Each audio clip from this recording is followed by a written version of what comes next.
Hello दोस्तों, मेरा नाम ईशानी है और आज मेरी कहानी इस प्रकार की। मेरी उम्र 21 साल है। मैं शहर जा रही थी और तभी मेरे बगल में एक लड़का आकर बैठता है। ठंड के दिन थे और उसी रात के बीच में उसे लड़के ने मेरी पूरी रात बार बार मेरे साथ क्या किया बताती हूँ इस स्टोरी में।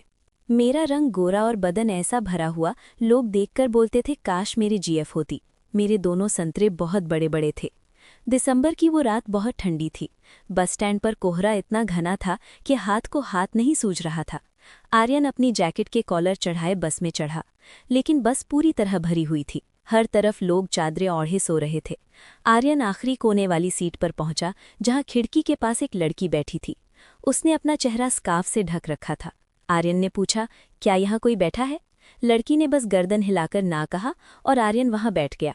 जैसे ही बस हाईवे पर बढ़ी, ठंडी हवा के झोंके खिड़की की दरारों से अंदर आने लगे। पास बैठी लड़की ईशानी ठंड से ठिठुर रही थी। आर्यन ने अपनी शॉल उसकी तरफ बढ़ाई। उस एक शॉल के नीचे दूरियां सिमट गईं और बातों का सिलसिला शुरू हुआ। ईशानी ने बताया कि वो एक ऐसे रिश्ते से भाग रही थी जिसने उसका दम घोंट दिया था। आर्यन ने उसे ध्यान से सुना और कहा, शायद कुछ सफ़र मंजिल तक पहुंचने के लिए नहीं, बल्कि सही इंसान से मिलने के लिए बने होते हैं। रात के 2 बजे जब सब सो रहे थे, ईशानी ने अपना सिर आर्यन के कंधे पर टिका दिया। उस सन्नाटे में आर्यन ने महसूस किया कि प्यार के लिए सालों की ज़रूरत नहीं होती। जब बस एक ढाबे पर रुकी तो आर्यन ने अपनी जैकेट ईशानी को ओढ़ा दी। ईशानी ने महसूस किया कि पहली बार किसी ने उसकी सुरक्षा की चिंता की थी। शहर पहुंचते ही कहानी में एक बड़ा मोड़ आया। आर्यन ने खुलासा किया कि वो कोई साधारण मुसाफिर नहीं, बल्कि एक प्राइवेट इन्वेस्टिगेटर है जिसे ईशानी के भाई ने उसे बचाने के लिए भेजा था।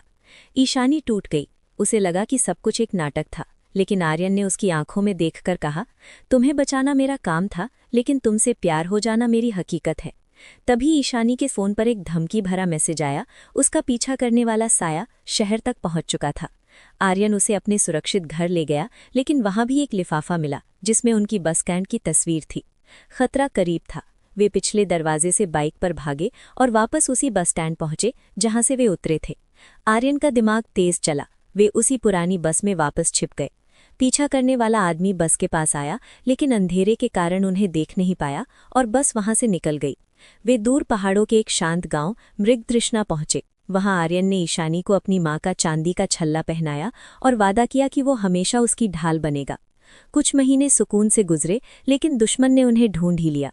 एक रात जब हमलावरों ने उनके कॉटेज पर धावा बोला तो आर्यन और ईशानी के भाई अभय ने मिलकर उनका सामना किया। ईशानी ने भी हार नहीं मानी और अपनी रक्षा के लिए हाथ में चाकू उठा लिया। उस रात के बाद उनके अतीत के सारे दुश्मन हमेशा के लिए खत्म हो गए। 5 साल बाद उसी पहाड़ी कॉटेज में अब खुशियां गूंजती थीं। आर्यन और ईशानी की एक छोटी बेटी थी, निशा। हर रात आर्यन खिड़की के पास बैठकर निशा को वही कहानी सुनाता। एक बार एक सर्द रात थी, एक बस थी और उसका आखिरी कोना। ईशानी रसोई से चाय लाती और आर्यन का हाथ थाम लेती। वो बस का सफ़र अब एक मुकम्मल दास्तान बन चुका था, जहां 2 अजनबियों ने न सिर्फ एक दूसरे को ढूंढा, बल्कि अपनी जिंदगी की सही मंजिल भी पा